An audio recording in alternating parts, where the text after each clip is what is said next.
Are Turkey's days in NATO numbered? Turkey is the latest target for U.S. trade barriers, faces sanctions against top ministers and is even having its purchasing of advanced U.S. weapons reconsidered.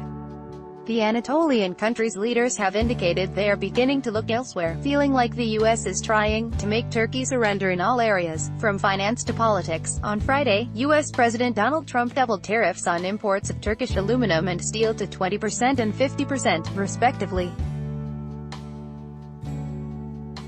In addition, Trump approved on Monday the 2019 National Defense Authorization Act (NDA), complete with an amendment that prohibits sales of the advanced F-35 fighter to Turkey until the Pentagon submits a report on relations with the Muslim country in the next 90 days.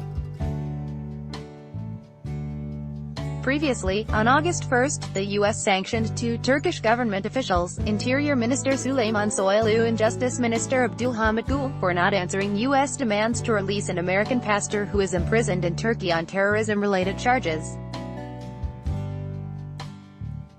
We expect the U.S. to be faithful to our traditional friendly relations and NATO alliance, Turkish Foreign Minister Mevlut Cavusoglu said in a speech in the country's capital of Ankara Monday, the state-run Anadolu news agency reported. We support diplomacy and negotiations, but it is not possible for us to accept impositions. Turkish President Recep Tayyip Erdogan further accused Trump of economic war against the entire world on Monday and said the new sanctions in particular were a stab in the back. The Telegraph reported. The aim of the operation is to make Turkey surrender in all areas, from finance to politics. The move damaged the Turkish currency even more, with the lira having lost nearly half its value since the year began and some economists predicting that only a loan from the International Monetary Fund can save the country's economy now. Bluntly put, Turkey as a NATO ally is no longer a given, a recent report by New York-based financial firm Academy Securities said, Forbes reported. Disobedient Media founder William Craddock spoke with Radio Sputnik's Fault Lines on Monday about whether or not Turkey's time in NATO is coming to a close. Interview begins at 152:00. Craddock told hosts Lee Stranahan and Garland Nixon that NATO sees Turkey as somewhat of a liability. The feeling is mutual, since NATO's largest member, the United States, is supporting the Kurds right across the border. The journalist said a second major threat comes to Turkey through the land they're now holding in Syria. That actually has created a bit of a liability for them, because this area, Idlib, that they have occupied now, it's not secured like their border region is. It's harder to prevent infiltration and the rebels from Syria leaking through the border and getting into their country.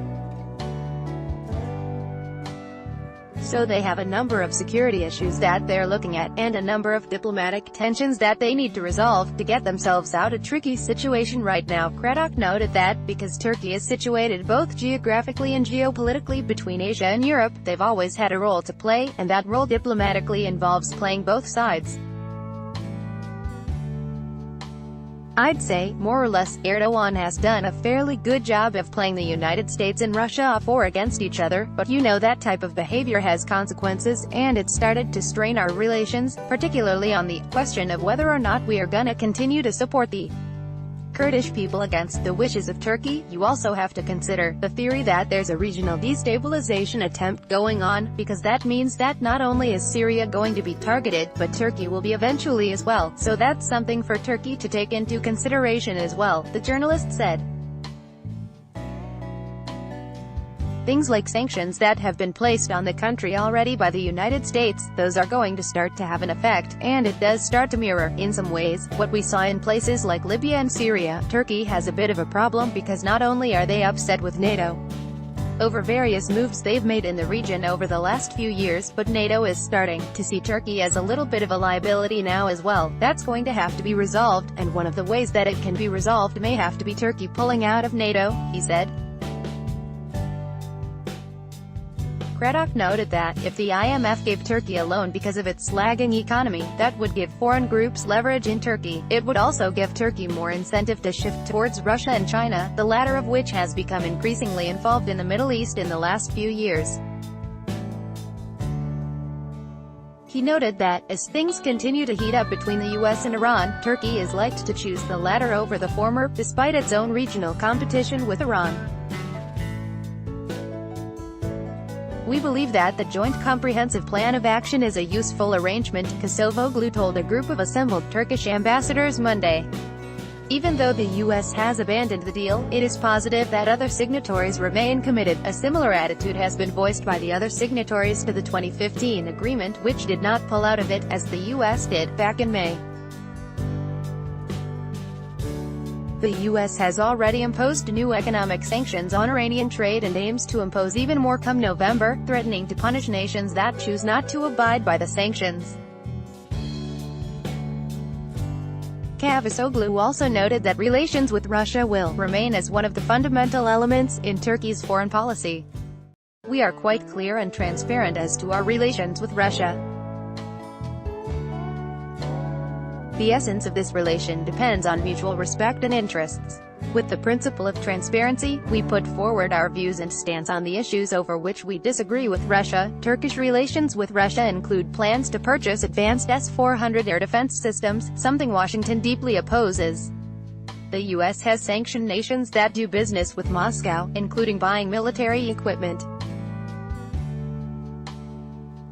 However, the NDAA Trump signed into law Monday exempts India from those sanctions despite India purchasing the same systems Turkey plans to buy, Sputnik reported.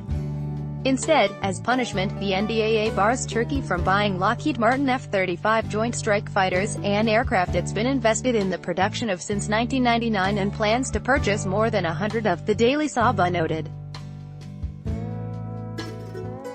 The move was opposed by U.S. Defense Secretary Jim Mattis, who said restrictions on Turkish purchases would affect the U.S. supply chain for years.